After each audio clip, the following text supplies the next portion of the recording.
hanging on to precious life on a rope, precariously balanced on a slab of ice, where one wrong step could have sent me plunging down to painful death. This happened 23 years back, where I learned a valuable lesson that I will never forget. That freezing May afternoon, on a mission to climb Mount Panchuli, which is located in Kumaon region of Uttarakhand, me and my team of 4 survived an avalanche, an ice slide, freezing temperatures, hunger and thirst, and howling winds, and finally made our way back to our base camp in almost near zero visibility. 3 days after we were given up as missing, assumed dead. As per Wikipedia, survival is the act of living through something life-threatening.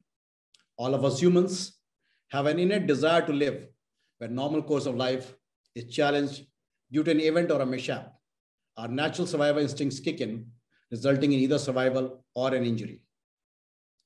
Survival depends a great deal on a person's ability to withstand stress. And most importantly, survival is a state of mind. We could have died on that expedition, but fortunately, we didn't, and I'm here to tell the tale. That day onwards, I started believing in destiny, that there is a time and date and possibly a place too, fixed for each one of us. Nothing can touch us before that. With that learning came empowerment. There were no fears anymore. So I went right back to climb more mountains, to scale more peaks, proud peaks that could give me a crick in the neck when I look up at them, but could never shake my faith. God had been kind to me and had given me wonderful opportunities to participate in various expeditions to awe-inspiring mountains like Mount Everest, you all aware of, Mount Choyu, which at 8,200 meters is the 5th highest peak in the world, Mount Annapurna 1, which is the 10th highest peak in the world. They all come under the category of 8,000ers. A brief word about 8,000ers. There are 14 peaks in the world which are above 8,000 meters. And in the world of mountaineering, they are considered as formidable challenge. Besides these, I was fortunate to climb Nanda Devi, which is the highest peak in India, which is allowed to be climbed. Although Kanchenjunga is the highest, but we can't climb it from Sikkim for different reasons. Panchuli, Mana, and so on and so forth. As if this was not enough, we were also extreme national geography, the glorious South Pole. The preparation for South Pole took us to fabled land of Greenland and Iceland. The success of our expedition to South Pole gave us yet another lifetime opportunity to go out and face the vagaries of nature on the pristine, frozen Arctic Sea, leading to North Pole. It was in the winters of 2010 that a team of 8 men took on the acid test of human endurance.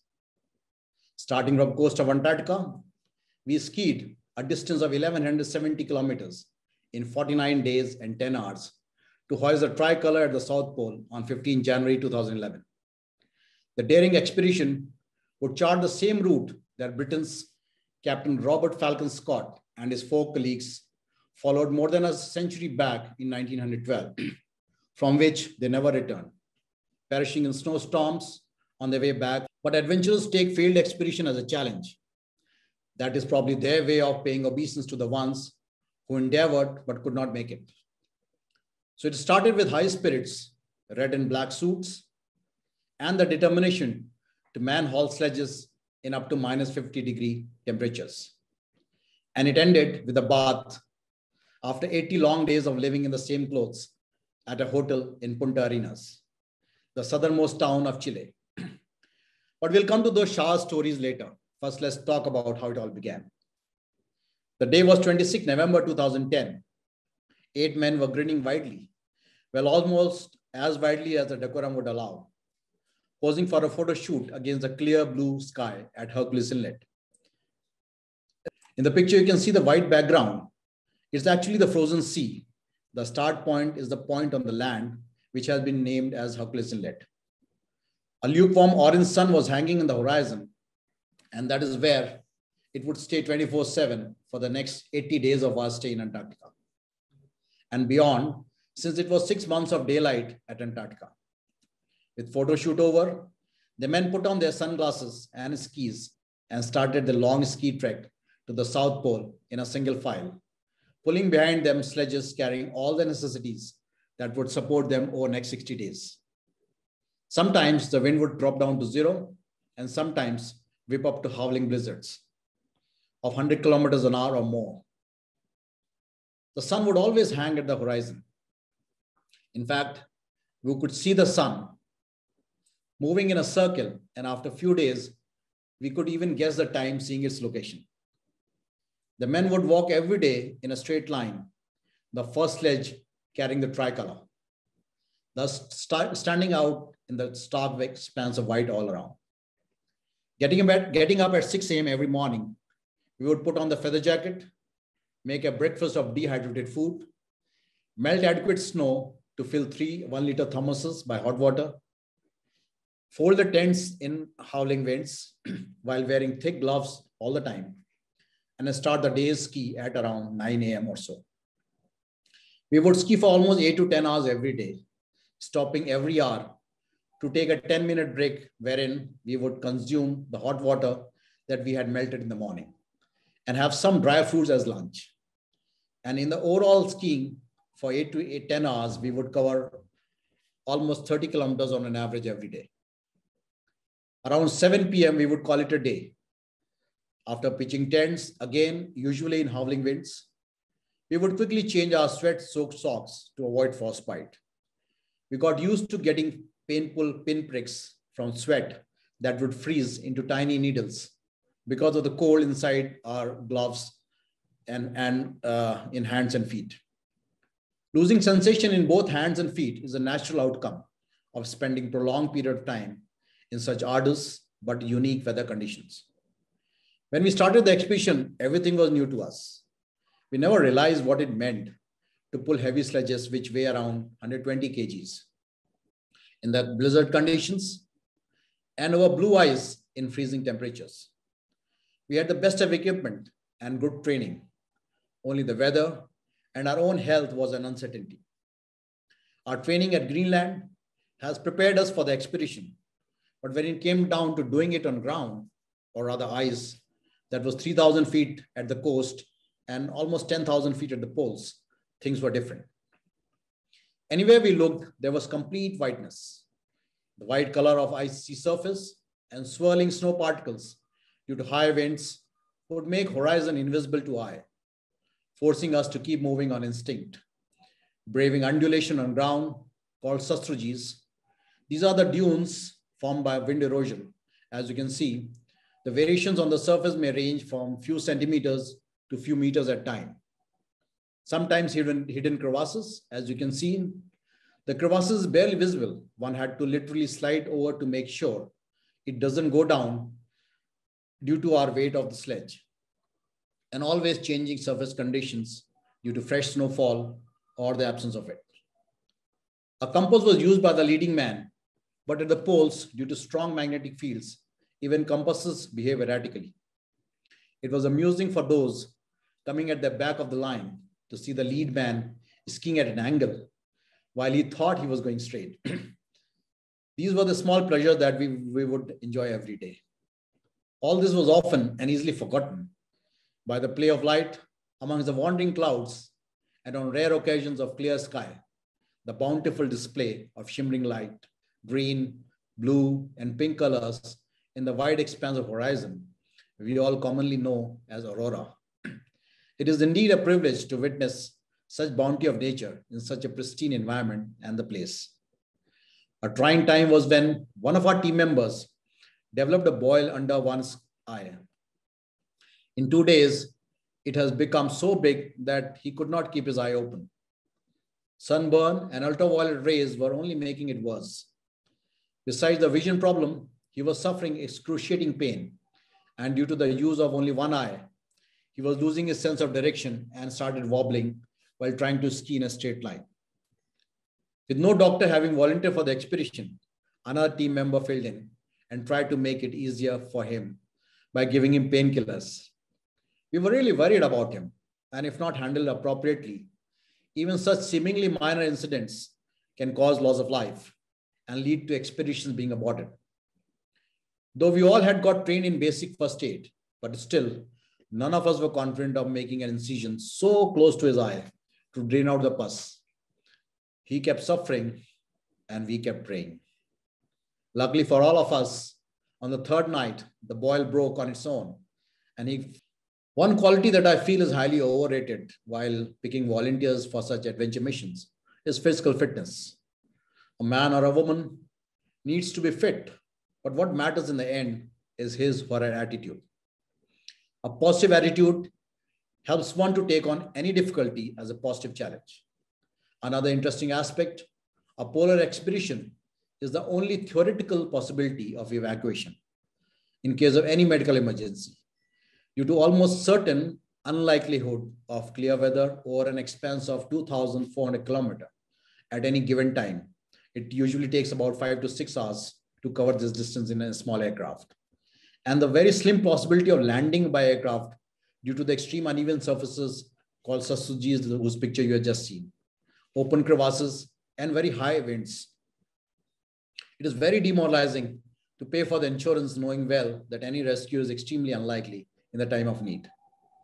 Any small medical emergency like what we had, or a twisted ankle or a broken bones, which is very much possible due to the type of fall that you see in this picture. Frostbite, snow blindness, all these may cause unimaginable stress on the minds of the team members, as they will be required to carry the injured to the other end.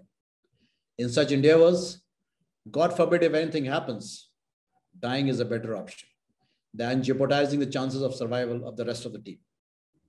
This aspect is a big drain on mental and emotional wellness and strength of the team members, thus re-emphasizing the superiority of mental fitness over physical fitness.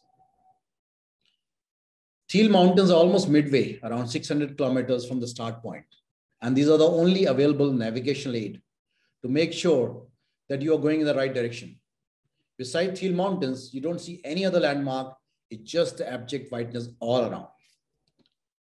Crossing over sastrugis, braving the blizzards, living under constant threat of injuries, uncertain about any rescue. We finally made it to the South Pole on 15 January 2011, placing India on that of Antarctica for times immemorial. In the picture here, you see a steel globe that has been planted by the Americans who are staying right there. This is the proof of one being there at geographical South Pole. We hoisted the tricolor there and then took a chartered DC-3 plane back to Union Glacier, which is just the name of the camp, which is set up by the organizers for the administrative reasons. From there, a chartered IL-76 plane was used to transport us to Punta Arenas in Chile, where hot water bath and a change of clothes awaited us after 80 days. Continuing on to the day we dodged death. It was in May 1998. We were on a mountaineering expedition to climb all 5 peaks of Mount Panchali Massif, which is located in Kumaon, Uttarakhand.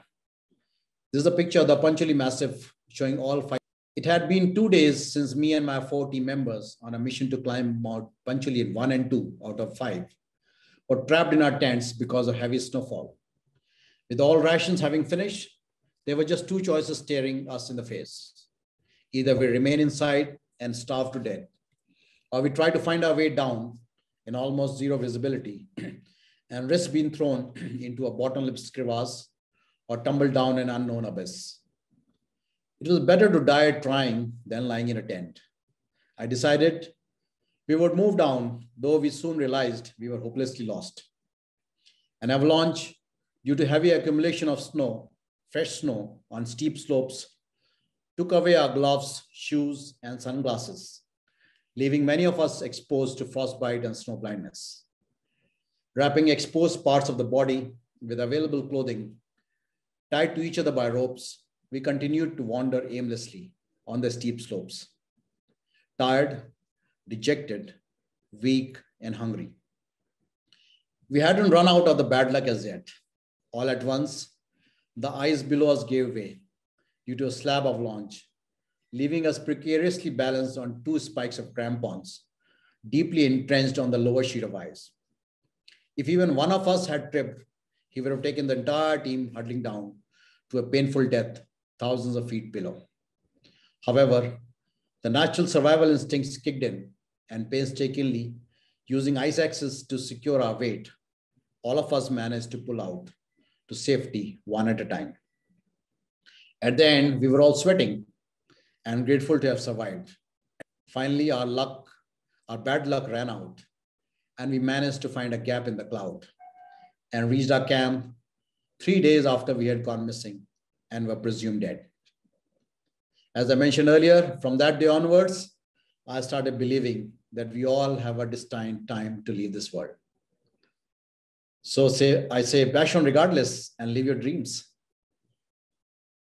Now, continuing with the aborted missions, let me now share with you a brief account of our attempt on North Pole. Soon after getting back the sensations in our feet and hand, the grand success of South Pole expedition prompted us to think even bigger, and we decided to take on the challenge of skiing to North Pole. An expedition to North Pole is a totally different ballgame. It is more chaotic, more cold, more uncertain, and more dicey than South Pole. The very small number of people who have attempted and reached North Pole is testimony to the harsh weather conditions and insane surface conditions on this expedition, as you can see on the photograph. We were probably blinded by the success and I guess over-optimistic. We prepared hard and in spite of numerous bureaucratic challenges, managed to reach the northernmost inhabitation having an airport called Resolute Bay in Canada in late February of 2012. Our share of hard luck started a bit early on this trip. One of the two uncertainties that I talked about, which are beyond human control in any expedition, that is weather and health, failed us. Unique feature of an expedition to North Pole is the almost fixed time frame available due to unstable ice and snow conditions over frozen Arctic Sea. The unrelenting blizzards over long expanse of our route continued for 12 continuous days, forcing us to abort the expedition at start point itself.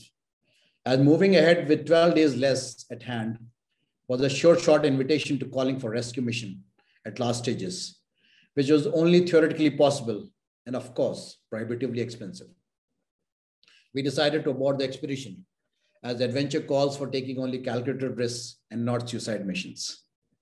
There's a huge learning from facing seemingly unsurmountable situations in such extreme expeditions. At the end of the day, what matters most is your mental attitude and resilience. It's always the mind that rules the body. And the best way to train your mind is to continuously expose it to such situations where it is forced to take decisions under the overall ambit of positive attitude. Even at the cost of repetition, I still say, bash on regardless, get out of your comfort zone and live your dreams. After all, you live only once.